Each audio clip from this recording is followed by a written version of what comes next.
Hello, कोमलका kitchen किंगमध्ये तुमच्या सगळ्यांचं स्वागत आहे.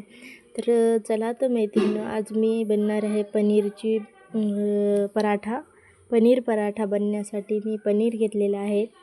तर तुमच्याकडे आहे तितकं पनीर घ्या, तुम्हाला जितके पराठे पाहिजे तितके पनीर घ्या. तर मी काही साहित्य घेतलेलं आहे आणि हे बघा, थोडीशी बारीक मिरच्या आणि कांदे घेतलेले आहेत 2 बारीक, आणि थोडीशी कोथिंबीर पण घेतलेली आहे. तर हे बघा, कांदे आपल्याला साईड ठेवायचे आहे आणि पनीर आपल्याला खिसून घ्यायचं आहे छान असं खिचणीनं.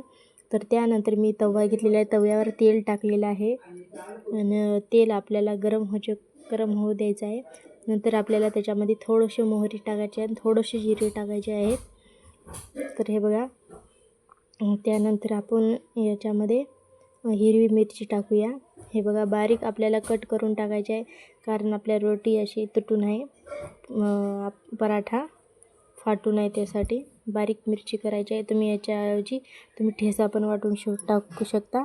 तर हे बघा, मी छान बारीक अशा चिरलेल्या आहेत मिरच्या, किंवा तुम्ही ग्राइंडरमध्ये पण हे करू शकता. तर मी कांदा पण ग्राइंडरमध्ये केलेला आहे बारीक. तर हे बघा, आपल्याला तव्यावर टाकून घ्यायचे आहे कांदा आणि मिरची. छान अशी याला कलर येऊ द्यायचा आहे, लालसर असं भाजून घ्यायचा आहे कांदा. हे बघा, असा कलर चेंज होतो भाजल्यानंतर. तर छान आपल्याला असं भाजून घ्यायचं आहे पूर्ण लालसर. तर हे बघा, नंतर आपल्याला थोडीशी हळद टाकायची आहे आणि याला आपण परतून घेऊया. हळद टाकल्यानंतर हे चवीनुसार मीठ टाका त्याच्यामध्ये आणि आपल्याला परतून घ्यायचं आहे. छान असं भाजून झालं की नंतर आपल्याला पनीर टाकायचं आहे. तर हे बघा, आपलं हे छान असे भाजून झालेलं आहे. त्यानंतर मी पनीर घेतलेलं आहे खिसून, आपल्याला याच्यावर टाकून द्यायचं आहे तव्यावर.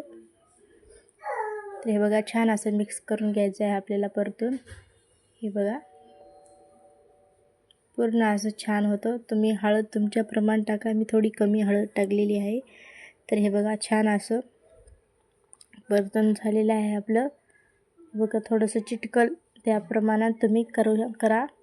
ही रेसिपी लास्टपर्यंत नक्की बघा. लाईक, सबस्क्राईब, कमेंटमध्ये नक्की सांगा माझी तुम्हाला रेसिपी कशी वाटली ते.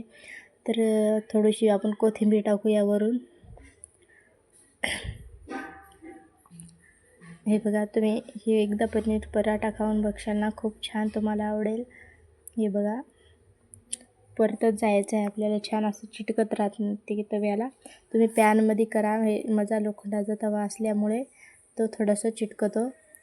तुम्ही पॅनमध्ये करा, पॅनमध्ये बिलकुल चिटकणार नाही. हे बघा, पूर्ण काढून घेतलेलं आहे आणि आपण एका प्लेटामध्ये काढून घेतलेलं आहे. आणि आपल्याला एक हुंडा घ्यायचा आहे पिठाचा. तर मी पीठ पहिलं सुरून घेतलं होतं साईडला. तर त्यानंतर मी कोलपाटावर हुंडा घेऊन थोडंसं आपल्या लाटण्याने थोडंसं लाटून घेणार आहे आणि त्यानंतर आपल्याला ते याच्यामध्ये भरायचं आहे. मी दाखवते त्याप्रमाणे तुम्ही करा.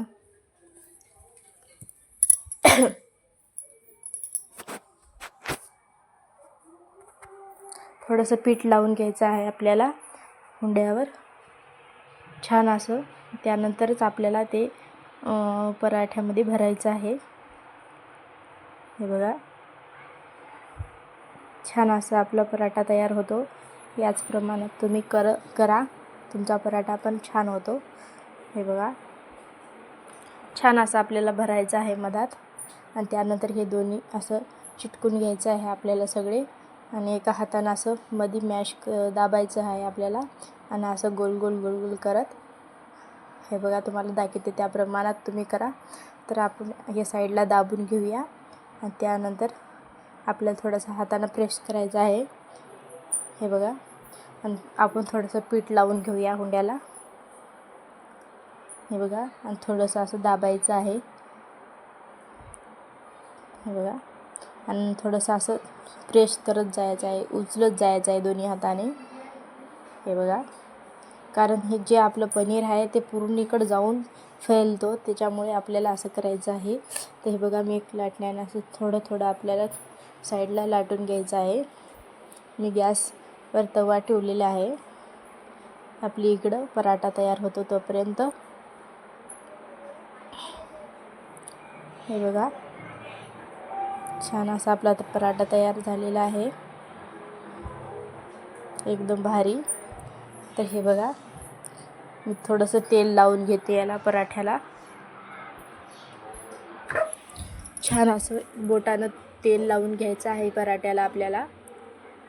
आणि त्यानंतर आपल्याला तव्यावर टाकून द्यायचा आहे पराठा. आपला तवा गरम झालेला आहे. हे बघा, आपण पलटून घेऊया.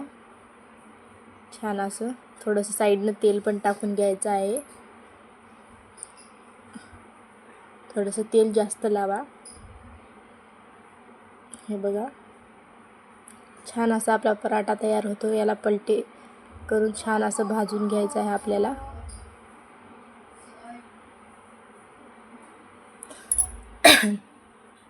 छान असा आपला पराठा तयार झालेला आहे.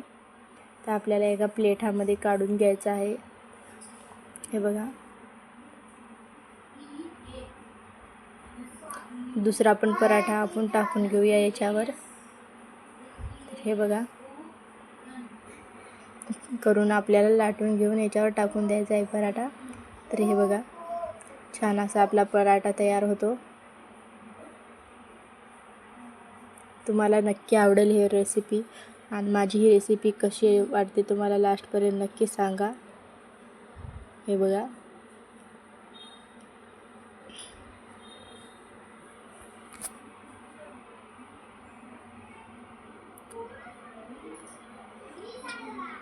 आपला पराठा तयार झालेला आहे छान असा. रेसिपी लास्टपर्यंत बघल्याबद्दल धन्यवाद.